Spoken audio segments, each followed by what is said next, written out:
So if you feel like your practice sometimes is filled with gossip, that your teams are operating in these little resentful silos, or there's a lot of back office conversations going on, then this episode is for you. So we all know that human nature, right? Practice culture can be challenging at times, right? We're all humans, we all have feelings and can get hurt, but deep down, that can cost a practice, regardless of the size, whether you have a team of 2 or a team of 10 or a team of 20, it can cost the practice money in terms of staff turnover, inefficiencies, lost revenue. And so today we're going to break down Patrick Lencioni's powerful framework from the 5 dysfunctions of a team.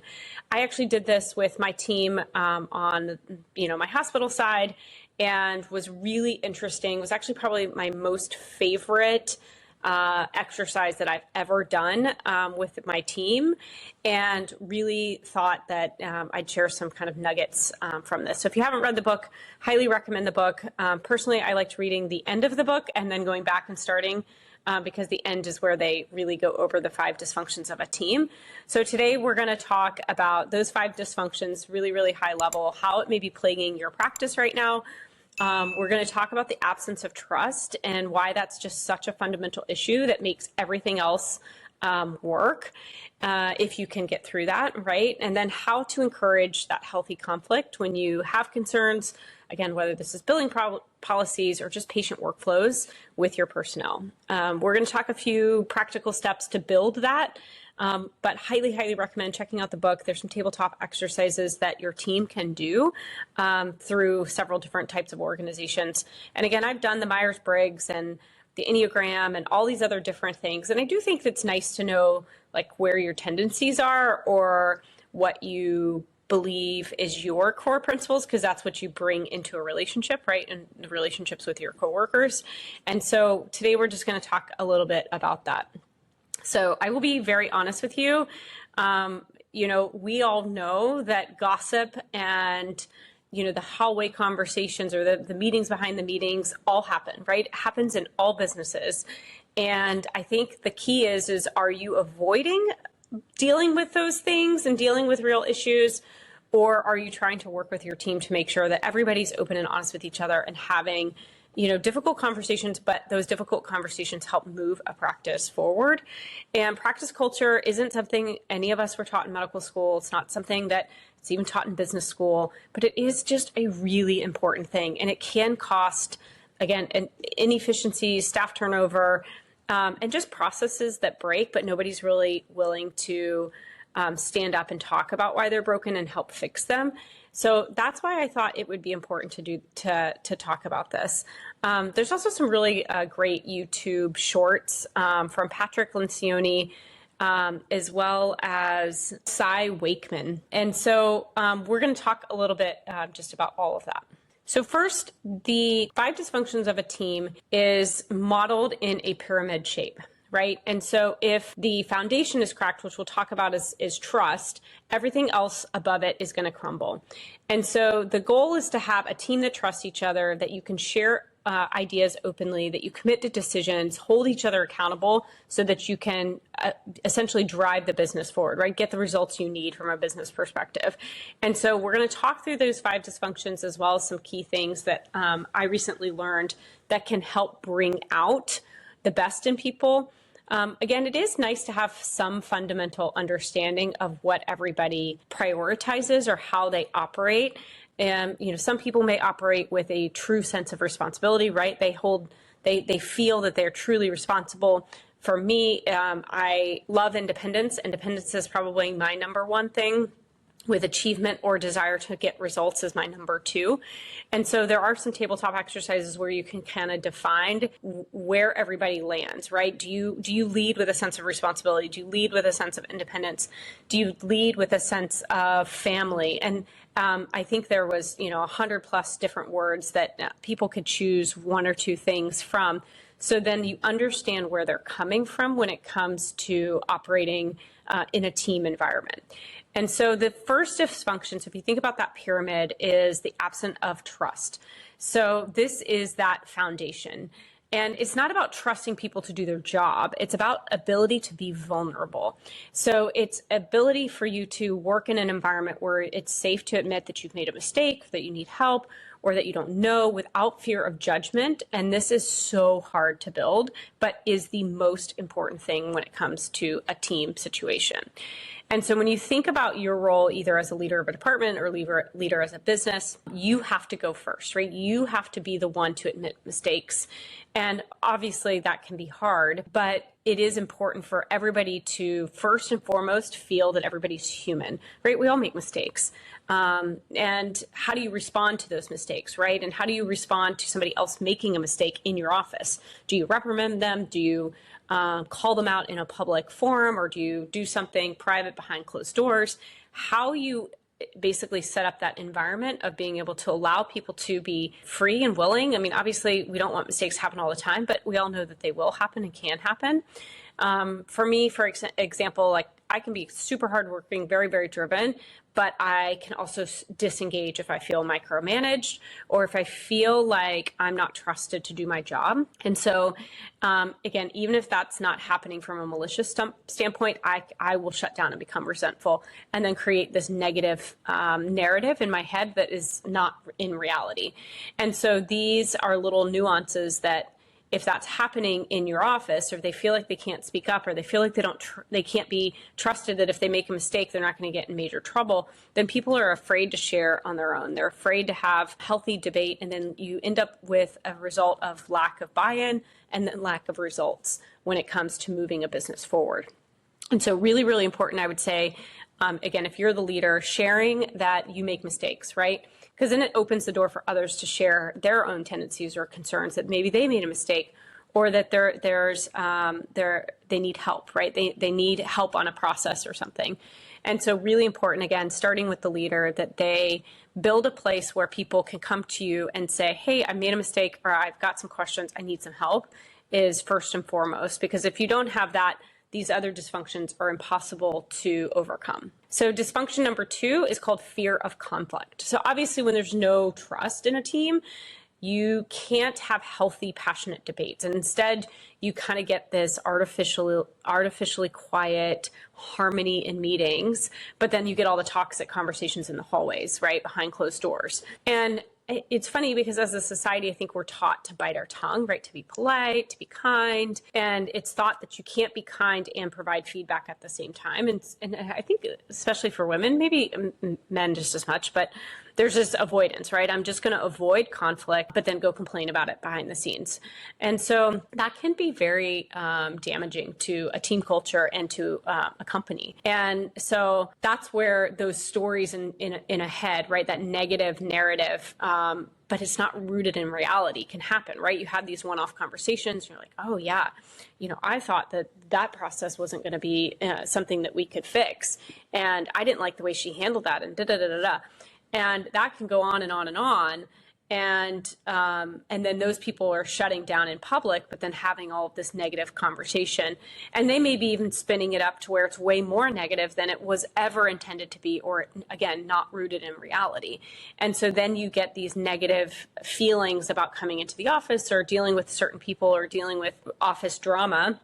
And so it's not dealt with, and then that can lead, and depending on the position and so forth, to turnover, right? People don't want to come to work, they don't feel trusted, they don't feel like they can openly have conversations, and so then you get turnover. So really, really important to, again, focus on that trust. Enable your staff to bring up when they have feedback on something, right? And there's a right way to do this and a wrong way. Obviously, doing this in a polite, respectful manner is very, very key here. But asking for feedback, calling out issues, saying, hey, I know that this may be an issue, but I don't want people to retreat and then go have hallway conversations about an issue. Like, let's just bring it out into the open. And maybe there's a cooling off period if somebody's really upset about a certain issue, but then coming back and going, hey, can we circle back on that? Let's bring up your concerns and let's address them, I think is the biggest way to help people feel like they can share. And again, their points may be valid, may be well taken, and you need to take those into account as you make decisions.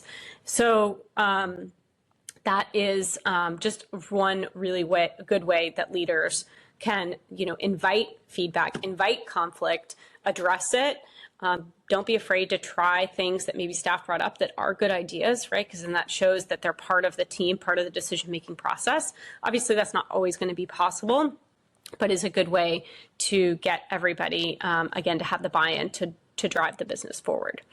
So as you guys know, friction between your front desk and your billers is a classic symptom and almost always start with eligibility. So if your front desk isn't getting eligibility right, it creates a cascade of denials that your billing team has to clean up, which can sometimes create resentment. So while we're talking about team dysfunction, we do have this eligibility and billing verification checklist that you guys can download. You can head on over to natrevmd.com/eligibility-billing-verification, and it will give your front desk the exact process that they need to get it right the first time. All right, let's head on over to dysfunction number 3. Okay, so this is lack of commitment. So you see how we're kind of building upon the pyramid, right? We talked about trust, we talked about conflict, now we're talking about commitment. So if people don't weigh in because there's a fear of conflict, they don't buy in. And if your team hasn't been part of the debate, hasn't had their concerns heard, or hasn't had their ideas at least evaluated, then they're not going to be committed to the final decision.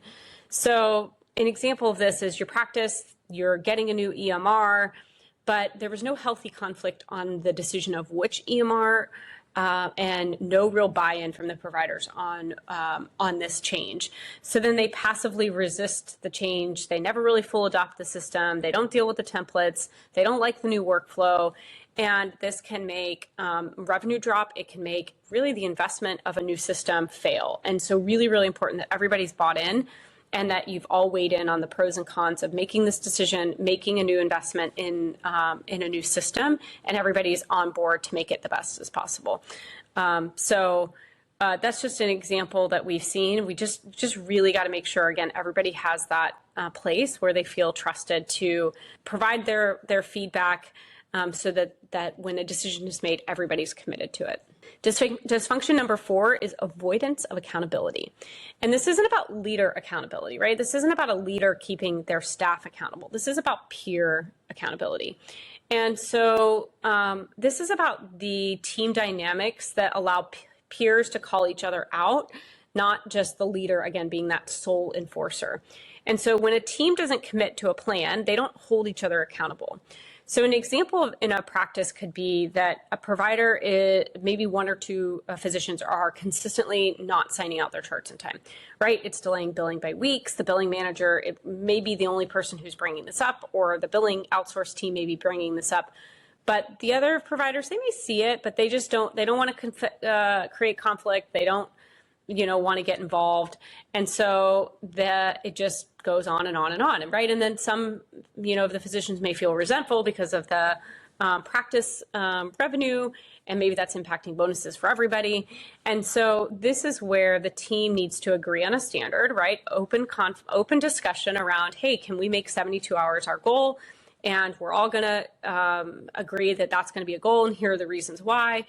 You can have a healthy debate around the pros and cons of having it set at 72 hours or needing it at 48 or maybe 7 days.